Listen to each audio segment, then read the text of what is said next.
इस फल को देख रहे हैं आप? अभी अभी अपनी डाल से अलग हुआ है।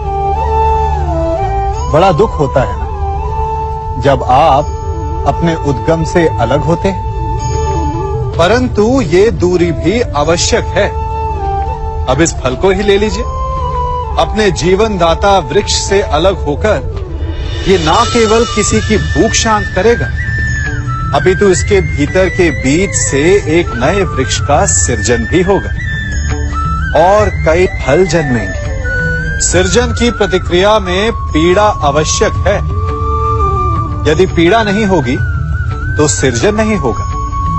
पीड़ा अपने उद्गम से दूर होने, पीड़ा अपनों से दूर होने। इस फल की भांति हम मनुष्यों को भी अपने उद्गम से, अपने सगे संबंधियों से अलग होना पड़ता है और यही अलगाव एक नए सृजन को, एक नई सृष्टि को, एक नए विकास को जन्म देता है।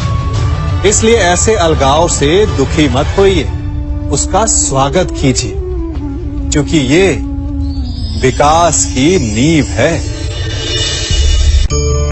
अपराध वो भावना है जिसके कारण संसार में सदा दुख ही व्याप्त रहता है। हम सब अपराधियों से घृणा करते हैं, उन्हें कोसते हैं, परंतु क्या कभी विचार किया है कि कोई भी जन्म से अपराधी नहीं होता? तो ऐसा क्या कारण है कि कोई इतना बुरा बन जाता है कि वो बुराई की सीमाएं ही पार कर जाए? कारण है कामना। यदि कामना पर नियंत्रण ना रखा जाए, यदि कामना को पूर्ण करने के लिए परिश्रम ना किया जाए, तो वो तृष्णा में बदल जाती है और तृष्णा लालच में, और लालच छल में, और छल करते ही मनुष्य अपराध की ओर अपने पग बढ़ा देता है। इसलिए ये अत्यंत आवश्यक है कि मन की कामनाओं पर नियंत्रण रहे। यदि मन पर नियंत्रण रहेगा तो अपराध पर स्वयं ही नियंत्रण हो जाएगा। हम सबका मन करता है कि हम जीवन में ऐसे शिखर पर पहुंचे जहां हमसे ऊपर कोई ना हो, जहां हमें कुछ करने की आवश्यकता ना पड़े, है ना? कुछ लोग इस शिखर पर पहुंच भी जाते हैं, परंतु उनका मन सदा विचलित रहता है। इतनी मनोरंजक बात है ना कि जिस विश्राम को पाने के लिए हम इतनी मेहनत करते हैं, इतना परिश्रम करते हैं, वो हमें मिलता ही नहीं।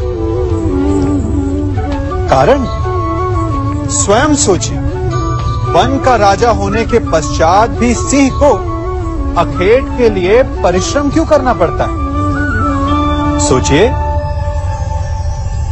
मैं बताता हूं, क्योंकि राजा होने का अर्थ ये नहीं कि वो सदा सोता रहे और मृग स्वयं उसके समक्ष आकर कहेगा कि आइए महाराज, मुझे खाकर अपनी भूख मिटाइए। तो समझ लीजिए, कार्य आपके परिश्रम से संपन्न होते हैं, केवल कामना से नहीं। यदि आप नीचे हैं तो सदा स्मरण रखें कि आपका परिश्रम ही आपको ऊंचाइयों पर ले जाएगा, और यदि आप ऊंचाई पर हैं तो वहां पर भी रहने के लिए आपको निरंतर परिश्रम करते रहना होगा।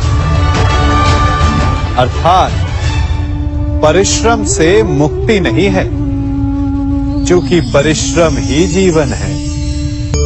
सबसे अधिक महत्वपूर्ण क्या है? जीवन, या जो जीवन में पाया, यात्रा, या यात्रा पूर्ण करने के बाद पाया गया लक्ष्य, कर्म या उसके फल? बहुत ही महत्वपूर्ण परंतु विकट प्रश्न है ना? परंतु तनिक धीरज से सोचेंगे तो इसका उत्तर अधिक कठिन नहीं है।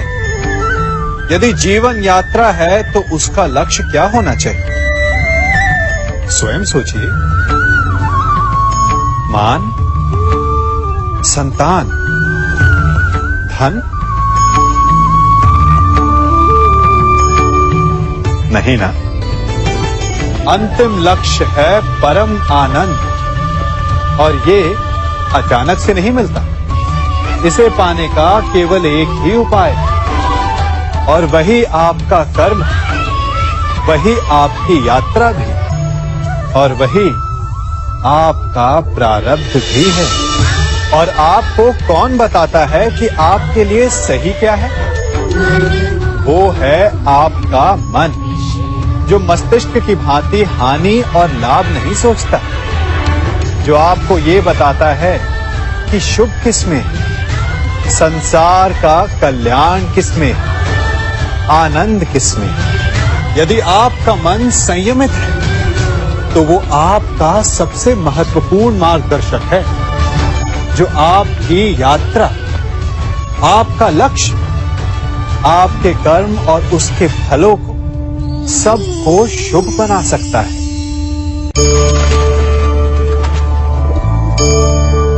इन पक्षियों को देख रहे हैं आप? इनका उड़ना वायु में इतना संतुलन मुक्त कर देता है ना? इन्हें उड़ते देख आपके मन में भी इच्छा होती होगी कि इन्हीं की भांति आप भी स्वतंत्रता से उड़ पाएं। ईर्ष्या होती है ना, जब आप इन्हें खुले आकाश में ऐसे विचरण करते देखते हैं। पर कभी सोचा है इस उड़ान को, इस स्वतंत्रता को पाने के लिए कितना परिश्रम, कितना अभ्यास किया होगा इन्होंने?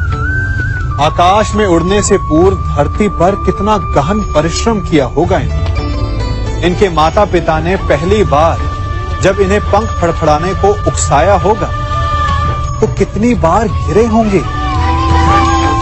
पहली बार वायु में उड़ते समय कितना भय लगा होगा इन्हें। अपनी पहली उड़ान के पश्चात धरती पर उतरते समय गिरकर कितनी चोट खाई होगी। इस उड़ान का, इस स्वतंत्रता का ये मूल है। यदि आप ये दे सकते हैं तो अवश्य आप भी इस स्वतंत्रता को पा सकते हैं। इन पक्षियों की भांति ही अपने चारों ओर जब भी आप किसी सफल मनुष्य को देखें तो उससे ईर्ष्या ना करें, उसके परिश्रम और पीड़ा को समझने का प्रयास करें जो उसने यहां तक पहुंचने में पाई है। प्रेरणा लें, प्रयास करें और स्वयं भी सफल हो जाएं। कभी वन में सिंह को अखेट करते देखा है? हमें लगता है कि सिंह तेजस्वी है, बलशाली है, तीव्र है, इसलिए वो अखेट कर पाता है। परंतु इस अखेट के दूसरे पक्ष को भी देखने का प्रयास कीजिए। सिंह अखेट तभी कर पाता है जब हिरण आस छोड़ देता है, जब वो भागना बंद कर देता है, जब वो संघर्ष करना छोड़ देता है। सिंह हिरण की मृत्यु नहीं चुनता, हिरण स्वयं अपनी मृत्यु चुनता है। ठीक उसी प्रकार असफलता हमें नहीं चुनती, हम असफलता को चुनते हैं। ये हम ही हैं जो आशा को छोड़कर संघर्ष करना छोड़ देते हैं और भाग्य का अखेट बन जाते हैं। इसलिए संघर्ष करना मत बंद कीजिए, प्रयास करते रहिए और सफलता आपकी मुट्ठी में होगी। जब घर में अंधकार छा जाता है तो प्रकाश लाने के लिए आप क्या करते हैं? दीपक ढूंढते हैं और उसकी लौ को प्रज्वलित करते हैं और फिर अंधकार अपने आप दूर हो जाता है। अब आप कहेंगे कि इसमें कौन सी नई बात है? यदि अंधकार को दूर करना है तो दीपक की लौ को प्रज्वलित तो करना ही पड़ता है। यही बात तो समझने की है। यदि अंधकार से लड़ना है तो अंधकार का सहारा नहीं लिया जा सकता, उसके लिए प्रकाश की आवश्यकता होती है। घृणा का अंत करना है तो उसे घृणा से अंत नहीं किया जा सकता, उसे प्रेम की आवश्यकता होती है। शत्रुता का अंत शत्रुता से नहीं किया जा सकता, उसे क्षमा की आवश्यकता होती है। यदि आपको नकारात्मक ऊर्जाओं से लड़ना है तो स्वयं को सकारात्मक बनाना होगा और तभी आपके जीवन में वास्तविक आनंद आ सकेगा।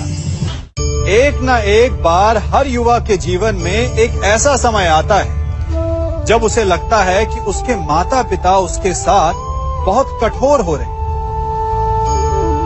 मैं आपसे पूछता हूं, क्या आपने कभी कुम्हार को मटकी बनाते हुए देखा है?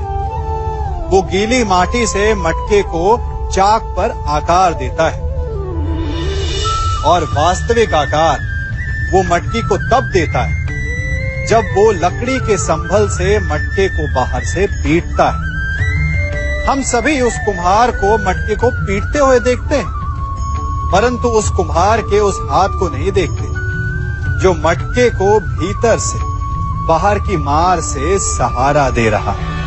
हमारे माता पिता भी ऐसे ही होते हैं। अपनी संतान के भले के लिए, उसके भविष्य को आकार देने के लिए कभी कभी वो कठोरता को भी अपनाते हैं। आप केवल उनकी कठोरता को मत देखिए, उस संभल को भी देखिए जिसने आपको भीतर तक से संभाल कर रखा है।